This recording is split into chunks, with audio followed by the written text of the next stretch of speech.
Hello and welcome to Animish. Olá, eu sou o Rodrigo e hoje vamos falar alguns erros de gramática que até falantes de nível avançado cometem e nem imaginam que estão cometendo. Vamos lá então para os erros. O primeiro erro é uma estrutura que parece correta quando a gente bate o olho, mas na verdade tem um erro aí. Olha só, por exemplo, It's been a long time that I don't listen your music. Traduzindo, faz tempo que eu não escuto suas músicas. Outra possibilidade ainda. It's been a long time that I haven't listened your music. Ambas as frases estão incorretas. E agora eu vou dizer por que elas estão incorretas. Porque a gente não usa o that nessa estrutura. Então, traduzindo fica que eu não escuto suas músicas. Então, o que é o that? Mas não é assim que a gente fala em inglês. Você tem duas opções. A primeira é manter a negativa do haven't. Só que aí a frase vai ter que começar com I haven't. Então, I haven't listened your music in a long time. Isso significa que eu não escuto suas músicas há muito tempo. I haven't listened your music in a long time. Agora, se eu quero manter o it's been a long time no começo da frase, eu tenho que reestruturar o final da frase. Então, o correto seria It's been a long time since I have listened your music. Então aqui, se eu quiser manter o It's been a long time, eu posso manter no começo da frase. Mas eu tenho que usar o since e não o that. O since é o correto, desde que I have listened your music. E aí a frase fica afirmativa no final. I haven't been to a club in a long time. Faz um tempão que eu não vou ao clube. Ou It's been a long time since I've been to a club.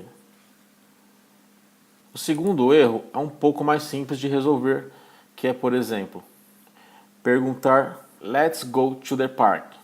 Então a pergunta Let's go to the park tem um erro aí, e eu vou dizer qual é.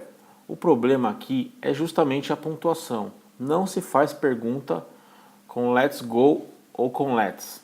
Então falar Let's go to the park, afirmativa com um ponto de exclamação, isso é correto, porque é uma sugestão. O problema é fazer uma pergunta. Então, gramaticalmente correto nesse caso seria usar o shall, que quase ninguém usa. Ele é mais formal, então fica Shall we go to the park?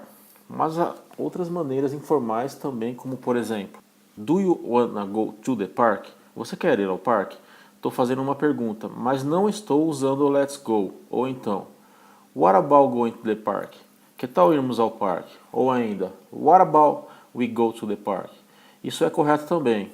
Que tal irmos ao parque? Ou ainda podemos dizer, How about going to the park? Também é uma sugestão. Que tal irmos ao parque? Ou ainda, Would you like to go to the park? Você gostaria de ir ao parque?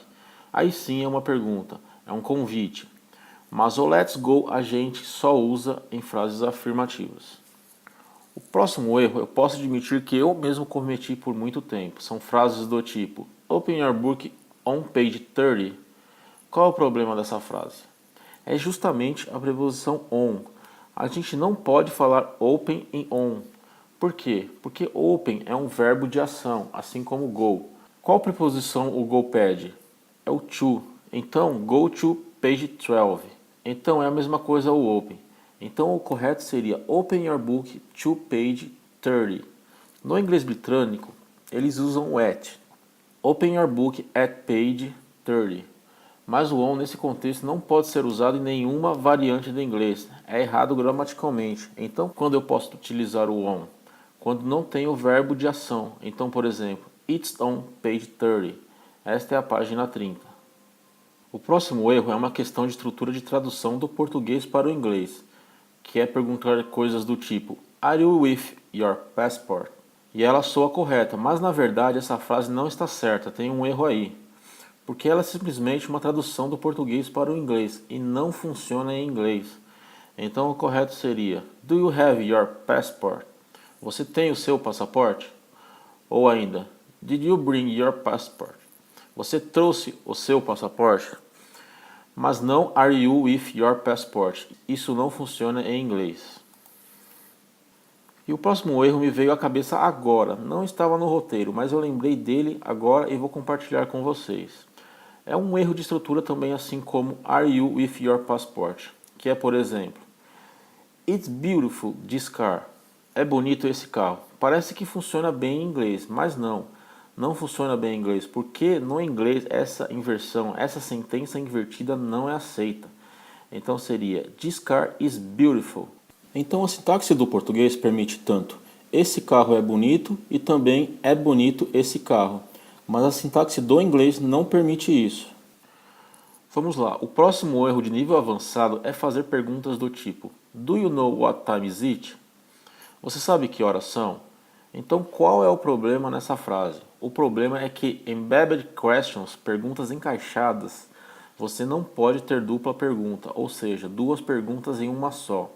Então, do you know é uma pergunta e what time is it é outra pergunta, e elas não funcionam juntas. Então, como eu já tenho a pergunta do you know, eu já tenho o verbo auxiliar que está indicando que é uma pergunta, do you. A continuação da frase tem que ser afirmativa, então o correto seria Do you know what time it is? Então, it is e não is it. Então o segundo trecho tem que ser afirmativo. Esse é um erro comum que até os nativos cometem, mas se formos utilizar a norma culta da língua, essas sentenças estão erradas.